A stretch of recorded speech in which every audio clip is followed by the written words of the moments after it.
Bien-aimés dans le Seigneur, je vous salue dans le nom tout-puissant et précieux de Jésus-Christ de Nazareth. Que la paix du Seigneur soit avec vous encore aujourd'hui. Amen.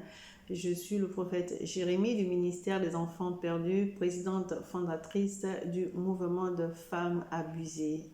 Amen. Alors ce matin, je voudrais encore venir encourager une femme et lui dire que l'abus n'est pas une fatalité. Quel que soit l'abus, ce n'est pas parce que tu as été abusé que tu penses que tu es fini, que tu penses que plus rien de bon ne peut t'arriver. J'aimerais te dire que l'abus n'est pas une fatalité. Femme, lève-toi. Arrête de te plaindre. Arrête de pleurer. Je viendrai tout le temps dans cette page pour encourager une femme. Même si je me répète, mais je voudrais que la femme se lève, que nous nous levons. Parce que le Seigneur compte sur nous. Femme, tu es certainement mariée. Tu as certainement des enfants. Tu ne peux pas passer ton temps à te plaindre. Tu ne peux pas passer ton temps à pleurer. Tu ne peux pas passer ton temps à ressasser le passé. Le passé, c'est le passé. Tu ne peux pas rester sur ton passé, sinon tu n'avanceras pas. Et tu ne pourras t'en prendre qu'à toi-même. Alors j'aimerais te dire aujourd'hui que l'abus n'est pas une fatalité. Sinon aujourd'hui je ne serais pas là en train de te parler femme. Assurément je ne serais même pas mariée. Assurément je n'aurais même pas eu des enfants parce que je serais restée sur mon passé. Mais Dieu en a décidé autrement. Et aujourd'hui mon passé est mon témoignage. Alors femme, je n'ai rien de plus que toi. Tu peux le faire. L'abus n'est pas une fin en soi. Que cette mésaventure ne te conduise pas à la dépression. L'abus que tu as subi, que cela ne te conduise pas à la dépression. Que cette mésaventure ne te pousse pas à haïr les hommes ou haïr tout le monde. Que cette mésaventure ne t'éloigne pas de Dieu. N'en veux pas à Dieu pour ce qui t'est arrivé. Ne dis pas, je suis une chrétienne, le Saint-Esprit habite en moi, comment cela m'est arrivé? Hé, femme, arrête de raisonner. Demande à Dieu de te donner la force de dépasser cela. Et tu peux.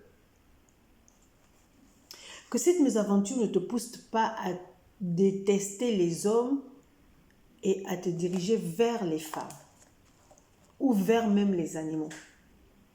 Oui, il y a beaucoup de femmes, parce qu'elles ont été abusées sexuellement ou parce qu'elles ont été battues, laissent les hommes pour aller vers les femmes. Et il y a d'autres qui vont même vers les animaux. Et c'est une abomination. C'est une abomination. Alléluia. Lévitique 18, à partir du verset 21 au verset 22, la parole de Dieu nous dit ceci. Lévitique 18, verset 22 à 23. Tu ne coucheras point avec un homme comme tu couches avec une femme. Non, tu ne coucheras pas avec une femme comme tu couches avec un homme. C'est une abomination. Tu ne coucheras point avec une bête pour te souiller avec elle. La bête, la femme ne s'approchera point d'une bête pour se prostituer à elle. C'est une abomination. Vous savez, les déceptions nous amènent des fois à faire des choses fatales. Des choses qui n'honorent pas Dieu. Des choses terribles. Parce qu'on a été humilié. Parce qu'on a été déçu. Alors on fait n'importe quoi. Femme, ne pars pas vers une autre femme et ne pars pas avec les animaux. C'est une abomination. Alléluia. Que cette mésaventure ne te pousse pas à la colère. Vous savez, ne te pousse pas à la colère pour faire du mal. Il vaut mieux que ta colère soit sainte. C'est-à-dire que tu es en colère parce que tu veux que les choses changent. Mais tu n'es pas en colère pour te venger. Cela ne sert à rien. Sois en colère pour changer les choses. Que ta colère soit sainte. Pour pousser à une femme à aller de l'avant. Et de dire à une femme que ce n'est pas parce que tu as été abusée que tu dois être en colère pour te venger, non. Mais que ta colère soit une bonne colère. Pour défendre la cause de quelque chose parce que tu veux que les choses changent. Mais ne te mets pas en colère parce que tu veux te venger. À lui la vengeance, à lui la rétribution, femme. Quand tu es en colère parce que tu as été abusé, que ta colère t'amène à parler à une femme en lui disant, ce n'est pas parce que tu as été abusé que tu dois baisser les bras. Ce n'est pas parce que tu as été abusé que tu dois en vouloir au monde entier. Ce n'est pas parce que tu as été abusé que tu vas vouloir faire du mal à tout le monde ou comparer tous les hommes pareils. Parce que tu as été abusé sexuellement, donc pour toi, tous les hommes sont pareils. Non, tous les hommes ne sont pas pareils. Tu es tombé sur un pervers tout simplement. Ce ne sont pas tous les hommes qui ont les mêmes intentions, les intentions perverses comme ça. Non. Alors que ta colère soit une colère sainte, parce que tu veux que les choses changent, parce que tu veux que la femme se lève, parce que tu veux, alléluia, tu veux revendiquer ta place dans cette société où les femmes sont maltraitées. Alors tu es en colère parce que tu revendiques ta place dans la société. De la même manière que les hommes ont le droit d'être dans cette société, toi aussi tu as le droit d'être dans cette société, tu as le droit de revendiquer comme les hommes revendiquent. Il faudrait que ta colère soit comme ça. Donc tu revendiques ta place, alléluia, dans ce bas monde qui est injuste envers les femmes. Vous savez, il y a une histoire dans le livre de Luc, chapitre 18, verset 1, verset 8, qui parle de la femme, de la veuve et du juge. Cette femme voulait qu'on lui fasse justice.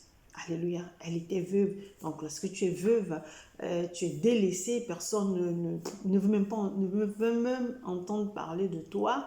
Alléluia, tu es veuve, on te respectait quand ton mari était là, on te respectait parce que ton mari avait un poste bien élevé. Maintenant qu'il est mort, ben, tu es mise à côté. Mais cette femme, elle ne s'est pas laissée faire. Elle a perturbé la paix du juge. Elle a revendiqué ses droits. Bien que cet homme ne croyait pas en Dieu, mais pour avoir la paix, il a fait justice à cette femme. Cette femme était de la même nature que nous. Alors, qu'est-ce qui peut nous pousser à rester là, ne pas parler? Femme, si tu veux que les choses changent, tu dois parler. Tu veux revendiquer ta place sur cette terre, tu dois parler. Tu veux que les choses changent, tu dois dénoncer. Mais si tu ne dénonces pas, si tu passes ton temps à pleurer, si tu passes ton temps à ressasser le passé, tu passes ton temps à en vouloir ceux qui t'ont fait du mal, mais tu n'avanceras pas. Tu n'avanceras pas. Tu n'es pas la seule qui a été abusée. Vous savez, je parle de ce que je sais. Moi, j'ai été abusée. Est-ce que je suis la seule? Est-ce que c'est pour autant que je vais en vouloir au monde entier? Ou en vouloir à tous les hommes? Ou en vouloir, je vais demeurer dans ça? En vouloir, mais je n'avance pas. Si tu penses que ce sont les gens qui vont te défendre, si tu penses que ce sont les gens qui vont te faire ta place sur cette terre, tu te trompes, femme. C'est toi-même qui dois chercher à te faire une place avec l'aide de Dieu, bien sûr. Seul, tu ne peux pas. Et laisse Dieu te conduire. Et écoute la voix de Dieu. Et marche selon Dieu. Ne marche pas selon tes pensées. Ne marche pas selon les idées des autres ou les pensées du diable. Non, marche selon les pensées de Dieu. Vous savez, c'est malheureux de voir une femme qui se plaint tous les jours. Tu te plains jusqu'à quand? Est-ce que vous pensez que c'est agréable d'avoir une femme qui se plaint? Est-ce que vous pensez que c'est agréable d'avoir une mère qui se plaint tous les jours? Tu es marié, tu arrives à la maison, c'est toujours les plaintes. Les enfants arrivent à la maison, tu te plains toujours. À la fin, tu sers à quoi? Tout ça parce que tu as été abusé. Tout ça parce que les gens ne te comprennent pas. Tout ça, je ne sais pas, hein? Femme, lève-toi. Bats-toi. La vie, c'est un combat. Il peut arriver qu'on ait des moments de faiblesse. Il peut arriver que le passé refasse surface. Mais ne demeure pas là. Arrière de moi, Satan, je vais avancer. Mon Dieu m'a déjà délivré, mon Dieu m'a restauré, mon Dieu m'a guéri. Alors j'avance. Je sais que j'aurai toujours des combats.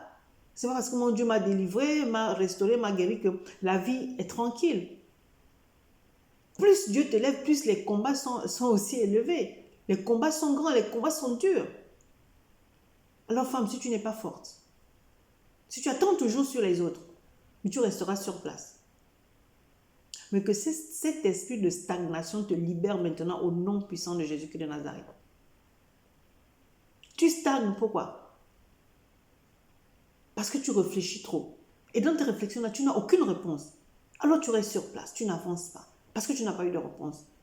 Tu t'es posé à toi-même des questions. Ou tu as posé des questions aux hommes qui n'ont pas pu te répondre. Mais tu as laissé l'essentiel qui est Jésus-Christ de Nazareth.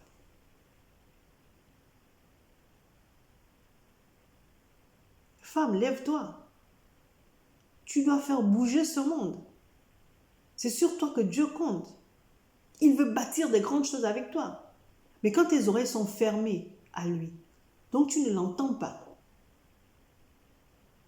Tes yeux sont fermés, tu ne le vois pas. Tu es aveuglé par tes pensées. Tu es aveuglé par le mal que tu as subi. Tu es aveuglé par les gens qui t'ont fait du mal. Dieu te dit, laisse.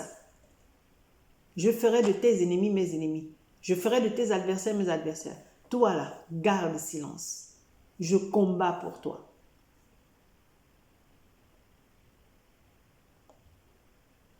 Et tu pleures tous les jours. Est-ce que c'est interdit de pleurer? Non. Mais tu pleures pourquoi? Tu pleures devant quoi? Tu pleures devant qui?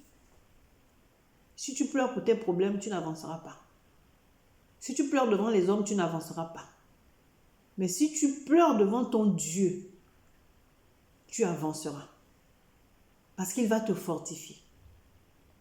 Parce qu'il va te donner des paroles pour te faire avancer. Pleure devant ton Dieu. Mais ne pleure pas pour les problèmes. Ne pleure pas devant les hommes. Les hommes sont là pour se moquer de toi. Et les problèmes, tu pleures devant les problèmes seront toujours là. Il n'y a que Dieu. Il n'y a que Dieu. On a recours à Dieu que lorsqu'on est déçu par les hommes. Parce que tu as beau chercher le secours, tu as cherché le recours, tu as cherché la solution chez les hommes. Et comme tu n'as pas trouvé ça, tu te tournes vers Dieu. Non.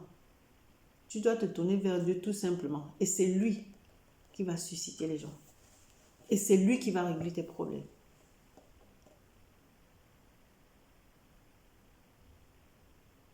Amen. Je ne peux pas. Je n'y arriverai pas. Oui, j'ai été comme ça. Je le disais. Je ne peux pas. Quand tu regardes les personnes qui t'entourent, ce sont des personnes, waouh, qui ont fait des études à ne plus en pouvoir, qui ont fait des écoles de théologie et tout et tout. Mais là, vous avez des conférences ensemble, vous vous réunissez, tu te dis, waouh, est-ce que je peux? Wow! Tu n'es pas allé dans l'école publique? C'est pas grave. Tu n'as pas fait de grandes études? C'est pas grave. Tu fais confiance à qui? En Dieu. C'est lui qui va te mettre les mots. C'est lui qui t'a envoyé là. C'est lui qui va parler à ta place. Et si tu commences à dire, je n'ai pas ce bagage intellectuel, je ne peux pas, tu te trompes, femme. Il y a beaucoup de femmes qui raisonnent comme ça. Je fus l'une de celles-là. J'ai dit, waouh, comment Dieu m'envoie là-bas, qu'est-ce que je vais dire? Mais tu trouves quand même des personnes qui te disent, dans le même milieu, qui te disent, pourquoi tu te décourages? Qui t'a appelé? C'est Dieu, non? Alors il fera tout. Et il y a d'autres qui te regardent, mais de haut. Mais qu'est-ce qu'elle fait là? Est-ce que c'est pour autant que tu vas... C'est un genre d'abus, ça. On te regarde de haut parce que, bah écoute, on n'est pas de la même catégorie. Je n'ai pas... elle n'a pas le même bagage intellectuel que nous. Qu'est-ce qu'elle fait là? Tu vas entendre ça. Est-ce que c'est pour autant que tu vas baisser les bras, femme? Ils abusent de toi parce que tu n'as pas fait les grandes études. Ils abusent de toi parce que tu n'as pas fait les écoles qu'il faut. Mais si tu t'arrêtes sur ça, c'est que tu n'avanceras jamais. Et Dieu ne pourra pas te faire confiance. Et Dieu ne pourra pas te donner des grands programmes, des grands projets. Il ne pourra pas te donner, alléluia, de diriger des grandes entreprises où il ne pourra rien te donner. Pourquoi? Parce que tu as peur. Donc, il ne peut rien te confier. Il ne peut rien te confier. Tu fais quoi? Tu restes là, tu stagnes. Pourquoi? Parce que tu as eu peur. Alors Dieu dit, je ne peux pas travailler avec toi. Est-ce que c'est ce que tu veux que Dieu te dise? Je ne crois pas. Je ne crois pas. Arrête d'envier ceux qui sont mieux que toi. Ils sont mieux que toi en quoi? Bien des personnes qui ont bâti des choses dans leur vie, tu es là, tu les envies ou tu dis tu ne peux pas. Mais tu sais comment ces personnes ont fait? Ces personnes étaient certainement comme toi. Ces personnes ont trimé. Mais elles ont avancé. Toi, fais de même. Au lieu de te faire toujours toute petite, je ne peux pas. Mais quelle humilité? C'est de la fausse humilité. C'est la peur qui te fait agir comme ça. C'est pas l'humilité, c'est pas l'humilité. Hein. Parce que tu as peur. Tu trembles. Ta foi vacille. Tu n'as plus confiance en rien. Tu n'as même pas confiance en toi-même. Tu n'as pas confiance en Dieu. Tu n'as pas confiance en rien. Eh bien, tu stagnes, femme. Mais ce matin, je suis venue te dire que tu n'es pas n'importe qui. Tu n'es pas n'importe qui et tu ne seras jamais n'importe qui. Alors tu peux. Tu as toutes ces capacités parce que Dieu t'a doté de ça. Alors tu peux avancer, tu peux réussir, tu peux bâtir, tu peux construire, tu peux planter, tu peux tout faire. Tu peux. L'abus n'est pas une fatalité.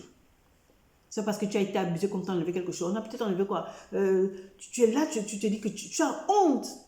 On a touché à ta personne. Et alors?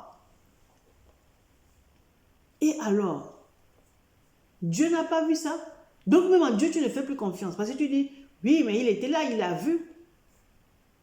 Et s'il a vu? Et s'il n'a rien fait? Donc tu restes là. Mais tu sais que tu dépends de lui. Tu sais que tu dépends de lui. Donc tu n'as pas à en vouloir. Alors femme, sors de tes raisonnements qui te font stagner. Sors de tes raisonnements qui ne te font pas avancer. Sors de tes raisonnements là. Qui fait en sorte même que les gens se plaignent de toi. Parce que tu n'es pas intéressante. Tu n'apportes rien. Et pourtant, tu n'es pas n'importe qui. Mais tu veux toujours qu'on te plaigne. Non. Alors, tu vas sortir de ces raisonnements-là. Et tu vas dire, je suis une femme capable. Je suis une femme déterminée. Et j'y arriverai. Pas de moi-même, mais avec mon Dieu. Alors donc, laisse la première place à Dieu. Père, je suis faible, je ne peux rien. Sans toi, je suis perdu. Sans toi, je ne peux rien faire. Alors, je m'abandonne à toi. Éternel Dieu de gloire, donne-moi la force et le courage pour affronter cette vie, pour affronter ce monde. Qu'aucune barrière ne se met devant moi. Que même s'il y a des montagnes, ces montagnes, je peux les traverser. Et ces montagnes devant moi tomberont. Tu peux le faire. Tu peux déplacer la montagne. Tu peux. Mais si tu as une foi qui vacille,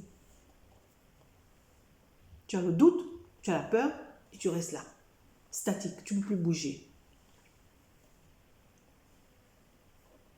C'est révoltant de voir une femme qui passe son temps à pleurer. Parle, non, je ne peux pas parler. Qu'est-ce que les gens vont dire? Les gens n'en ont rien à faire de toi. C'est toi qui mets les gens devant. Les gens n'en ont rien à faire de toi. Alors tu avances. Tu as été appelé, n'est-ce pas? Dieu t'a appelé pour quelque chose, non? Pourquoi tu veux toujours que ce soit les hommes qui viennent parler à ta place? Pourquoi tu veux toujours avoir je sais pas moi, les réponses des hommes ou je sais, pourquoi tu veux toujours poser des questions aux hommes? Qui t'a appelé? Ah ben là, quand tu as un problème, quand tu n'arrives pas à avancer, quand tu stagnes, qu'est-ce que tu fais? Mais adresse-toi à celui qui t'a appelé, ça veut dire à Dieu. Pourquoi tu attends toujours le secours des hommes? Ce sont les hommes qui t'ont appelé? Ah, tu prends rendez-vous avec une personne. Oui, tu sais, j'ai un problème et tout. Ok, on se donne rendez-vous. La personne t'appelle, te dit, non, je ne peux pas venir. Et bah, voilà, parce que telle situation. Une personne, deux personnes, trois personnes. T'en as pas marre? Dieu te fait comprendre par là que c'est moi qui t'ai appelé. Alors tu t'adresses à moi. Tu ne t'adresses pas aux hommes. Alors femme, que ton regard soit fixé toujours et toujours sur Dieu. Que ta confiance soit toujours en lui. Quelles que soient les circonstances, quelles que soient les situations par lesquelles tu passes, tu n'as qu'un Père. Je te parle de l'Éternel des armées. Alors tu t'adresses à lui. S'il doit te conduire chez une personne, il te le fera comprendre. Mais ne t'adresse pas premièrement aux hommes. Et lorsque tu es déçu, tu te tournes vers Dieu. Et si tu agis comme ça, si tu continues à agir comme ça, tu n'avanceras pas. Mais je te fais confiance. Lève-toi. et marche. Lève-toi et parle. Lève-toi, avance. Lève-toi, femme. Dieu a besoin de toi. C'était votre humble sœur et servante, le prophète Jérémie, du ministère des Enfants Perdus, fondatrice du mouvement de femmes abusées. Je rappelle encore que le mot-clé de ce mouvement, c'est le pardon. Femme, tu dois aussi marcher avec le pardon. Et le slogan de ce mouvement, c'est « Fais de cette mésaventure une force ». Et notre fil conducteur, c'est la parole de Dieu. Amen. Soyez divinement bénis.